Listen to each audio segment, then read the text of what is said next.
Welcome back. This is the last part in the series where I've identified the best picks from each club. Make sure to watch the other parts as well if you missed them. In this video, I'll talk about Nottingham Forest, Southampton, Spurs, West Ham, and Wolves. Let's have a look.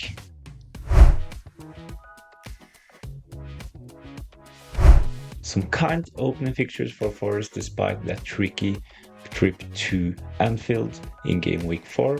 On set pieces, Gibbs White are taking all their set pieces, and their most owned asset right now is Turner. He is selected by 23% of the managers, but if you take a look at the best pick, I advise you not to select Turner in your FPL team.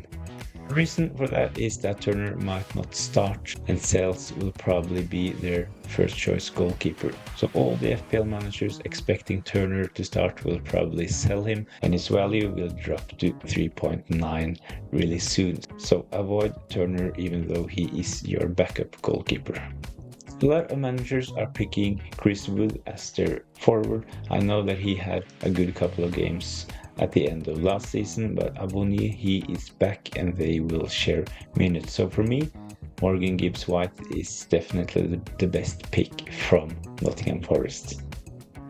Tricky start for Southampton as they are traveling to St James's to play against Newcastle, but they have a couple of good fixtures after that. On set pieces, they have Armstrong taking their penalties and Smallbone and Manning taking free kicks and corners. Their most selected player right now is Harvard Bellis. He is actually selected by 14% of the managers, and the reasoning for that is, of course, that he is playing 4.0 defender. So right now he is actually one of the best playing 4.0 defenders, so he is actually a really good pick. But if you want a player with more impact, taking a punt on Armstrong might be a decent option. He is priced at 5.5, he is nailed on and he's taking penalties. The reason for avoiding Armstrong is of course that he takes up a forward spot, and in addition we have Brighton's Joao Pedro priced at 5.5 as well, and he is probably slightly better than Armstrong right now. Spurs, a mixed bag of fixtures for them. They are playing at St James's against Newcastle and they get a visit from Arsenal in game week 4. On set pieces, Son is taking their penalties, and free kicks, Porro, Madison, corners, Madison, Kulusevski, and Porro.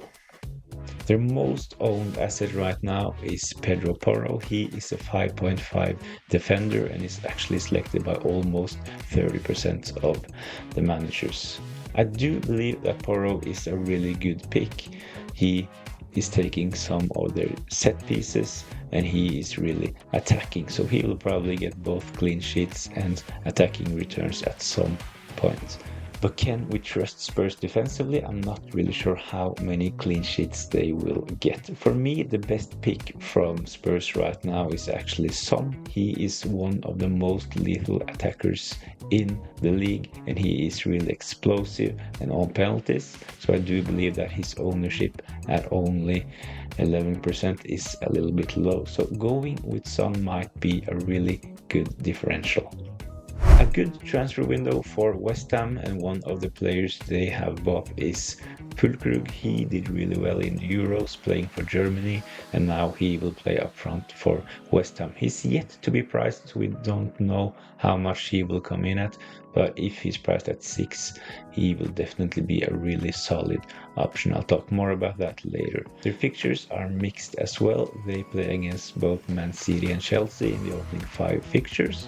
On set pieces, James Ward-Prowse will take most of them. That includes penalties and free kicks and corners as well. James Ward-Prowse is known as some kind of a set piece wizard, so he will probably take most of them.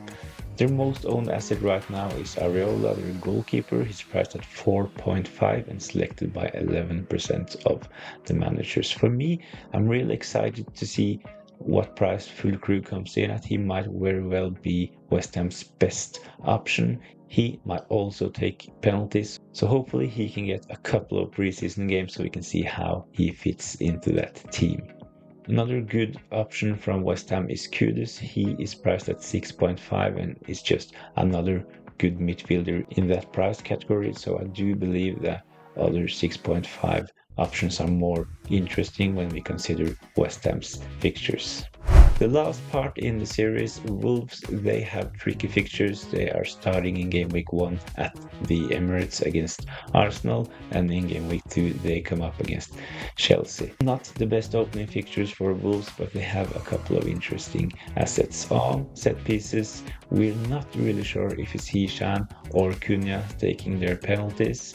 On free kicks, Sarabia, and corners, Neto. Their most owned asset right now is Fraser. He is a 4.5 forward, selected by 5.2% of the managers. I'm not sure if Fraser is a good pick right now. I'm not sure if he will get any minutes, and his ownership is quite high. So for now, I'd say that it's wise to avoid Fraser. If you want to free up funds by going with a cheap forward on your bench, you might pick someone else than Fraser with a little bit less ownership.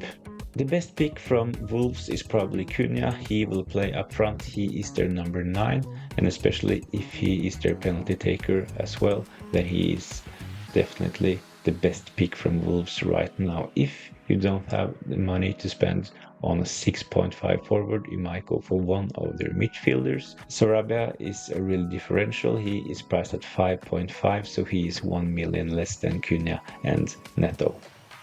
But for me, Wolves' assets are a wait and see for now. They have tricky fixtures, and I'm not really sure if they provide that good value. So no Wolves assets in my first draft, but maybe they will become interesting later on in the season.